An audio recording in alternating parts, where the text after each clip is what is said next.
জাতীয় বৃক্ষ মেলা ২০২৪ শেষ হচ্ছে আজ। ৫ জুন থেকে শুরু হওয়া মেলায় ছিল সরকারি বেসরকারি মিলে ১২০টি স্টল। ঢাকা সহ দেশের বিভিন্ন অঞ্চলের বৃক্ষপ্রেমীরা মেলায় এসে ফুল, ফল ও বনজ গাছ সংগ্রহ করেছেন। এবছর মেলায় প্রায় ১৬ কোটি টাকার গাছ বিক্রি হয়েছে বলে জানিয়েছে বন বিভাগ। FM বাইজিদের রিপোর্টে বিস্তারিত।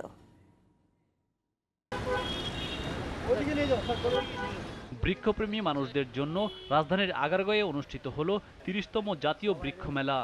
মেলায় দেশি বিদেশি বিভিন্ন ফলের গাছের পাশাপাশি স্থান পেয়েছে বনসাই, ক্যাকটাস, বনজ ও ফুলের গাছ। এক জায়গায় এসে সব ধরনের গাছ পেয়ে খুশি ক্রেতারা। মেলার পরিধি আরও বাড়ানোর কথা বলেন তারা।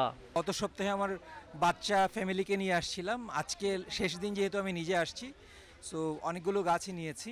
বাচ্চারা দেখছে, বাচ্চারা নতুন নতুন গাছ চিনতে পারছে, আমরাও নতুন নতুন গাছের সঙ্গে পরিচিত হচ্ছি। ইট কাঠের শহরে প্রকৃতির এমন একটা আয়োজন যে এখানে বৃক্ষ মেলায় এসে মনে হচ্ছে যে অনেক প্রাণচঞ্চল অনুভব করছি আমরা।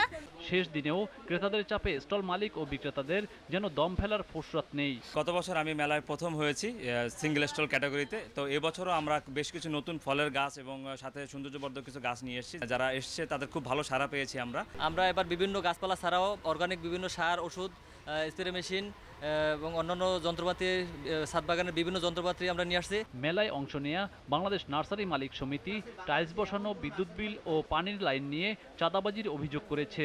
এদের টাকা চাওয়ার প্রেক্ষাপট চাঁদাবাজির মতোই, এসে তাদের বিএফ এর সেলফ এরা বাজে বিহেভ করে, আর যেভাবে টাকা চায় চাঁদাবাজির অধিক পরিমাণ বেশি আর কি। অভিযোগ অস্বীকার করে বাংলাদেশ প্লান্ট নার্সারিম্যান সোসাইটির সাধারণ সম্পাদক বলেন, সম্পূর্ণ উদ্দেশ্য প্রণোদিতভাবে মিথ্যা তথ্য তুলে ধরে তাদের বিরুদ্ধে অভিযোগ করা হয়েছে। এখানে বিভিন্ন ধরনের কার্যক্রম আছে, যেমন এখানে আমরা একটা বাথরুম আছে যে লোকটা পরিষ্কার করে রাখে সব সময়, ওকে সামান্য ধরনের আমরা টিপস দিয়ে থাকি। তারপরে এখানে ইমাম সাহেব আছে, যেটা আমরা আমাদের সাথে 1 মাসে নামাজ পড়ায়, তার জন্য একটা সামান্যতম টিপস।